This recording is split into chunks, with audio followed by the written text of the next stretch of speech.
First, it is important to understand the significance of migrant workers under this sponsorship system known as Kafala. The Kafala or sponsorship system defines the relationship between migrant workers and their local sponsor known as kafil, which is usually their employer. GCC countries comprise the major share of migrants as a destination globally, which increased from 8.1 million in 1990 to 28 million in 2019. Foreigners form a majority of the population in all of the GCC states apart from Saudi Arabia and Oman, and are above 90% in the UAE and Qatar.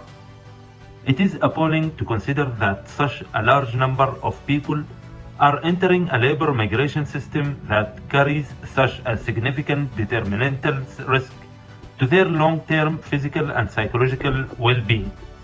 In this video, we will briefly explore this system of organizing labor known as the Kafala and try to answer these questions.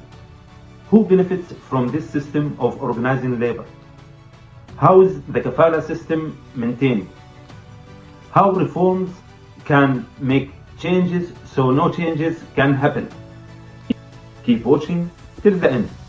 Under the Kafala or sponsorship system, the state gives local individuals or companies sponsorship permits to employ foreign laborers, except in Bahrain where workers are sponsored by a government agency rather than individual employers.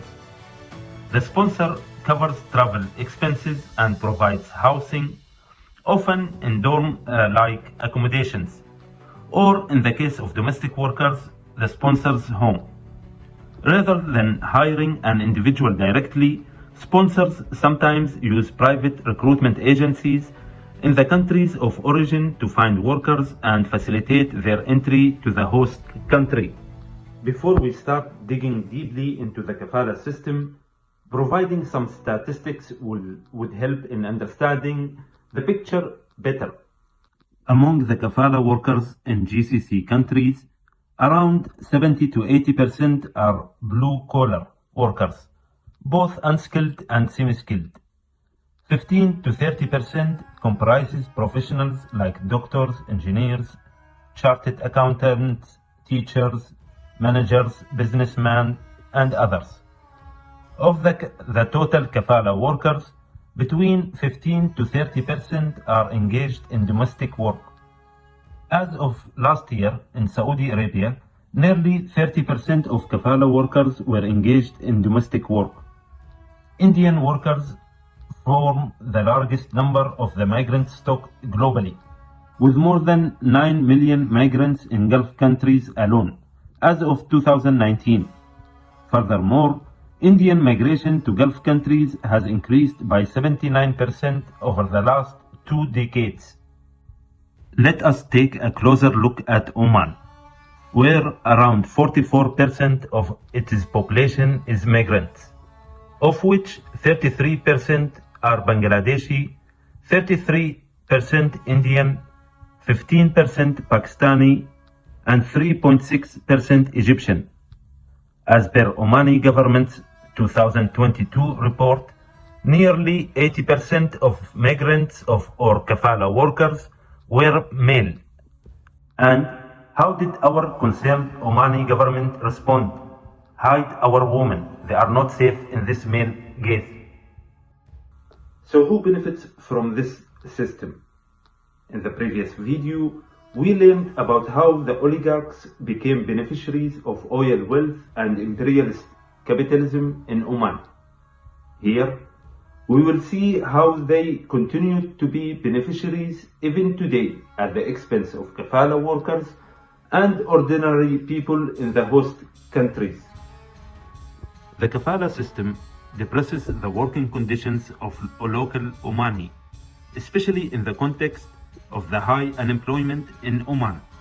A recent report by ILO has clearly described the vicious cycle that emerges. Firstly, immigration policies that allow the payment of lower wages to migrant workers than those paid to national workers, encourage the use of labor-intensive techniques in the private sector. These labor-intensive techniques leads to low labor productivity, which in turn leads to low wages also being offered to nationals in the private sector. Low private sector wages increase the incentives for nationals to seek employment in the public sector. However, only 1/3 of the Omani labor force is employed in the public sector. Thus, the remainder are either left unemployed or working for low wages in the private sector. Let us start with the richest Omani oligarch, also known for his philanthropy, PNC Menon, who is a case study in Harvard Business School for earning $1 billion in 2021. His fortune is estimated at $3.4 billion in 2024, and with annual turnover of $570 million in the same year. He dominates the real estate and construction sector with his main company, Subha Group LLC, and another 24 subsidiary companies. Officially, the company claims to employ 6,800 high-skilled employees across 5 continents.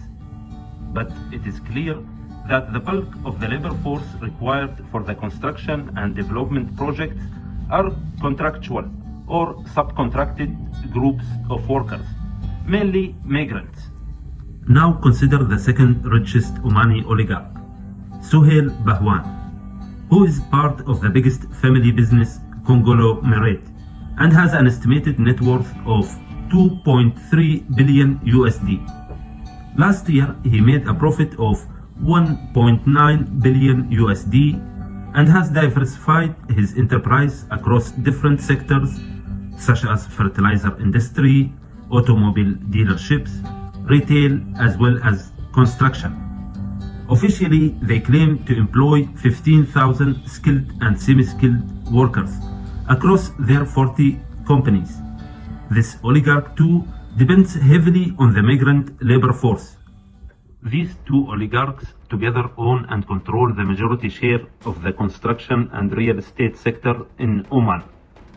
The construction sector is also the largest employer of Kafala workers, with around 85% of its workforce of 500,000 being migrants as of 2023. The other main sectors which employ migrant workers are wholesale and retail trade, manufacturing industries, domestic work, and services. It is thus fairly clear that such oligarchs benefit greatly with this way of organizing labor, making billions of dollars in profits. Meanwhile, an average construction worker's salary is 1,440 Omani riyals, around 3,500 USD a year, and even the construction engineer only gets an annual salary of 6,600 Omani riyals, around 17,000 USD. Compare that with the super profits made by the oligarchs in a year. In the continuation of this system of labor organizing in Oman, two phenomena are crucial. First, a cheap, regular, and abundant supply of labor. Basically, countries that are willing to export their unemployment to Oman. Second, that the local population remains apolitical despite being either unemployed or in insecure employment while wealth flows out of the country. For instance, in 2018, more than $8 billion were sent from Oman as remittance outflows. There go those billions. The dominant strategy of lawmakers, policymakers, and businesses seems to be to make changes for no change to happen. Take, for example, reforms that promote mainly nationalism, Saudization or Omanization, Kuwaitization, or when the UAE reformed the Kafala system to provide residency to Kafala workers, but only to promote certain classes. The reforms allowed migrant workers to change jobs or leave the country without their employer's permission.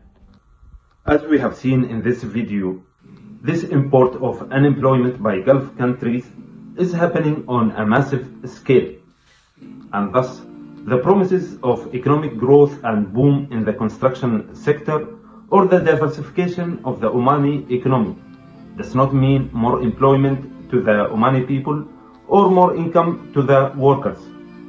It means bringing in more migrant workers to be exploited, keeping locals unemployed, locked into poverty, and encouraged to dislike the migrant workers. All the while, the wealthy oligarchs continue to make enough money to distribute meat as a charity. It is not charity what we need, it is change.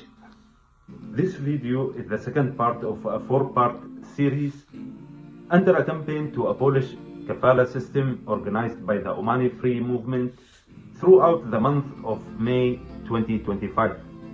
All the power and solidarity to the people, and let the struggle continue until the people is united and liberated.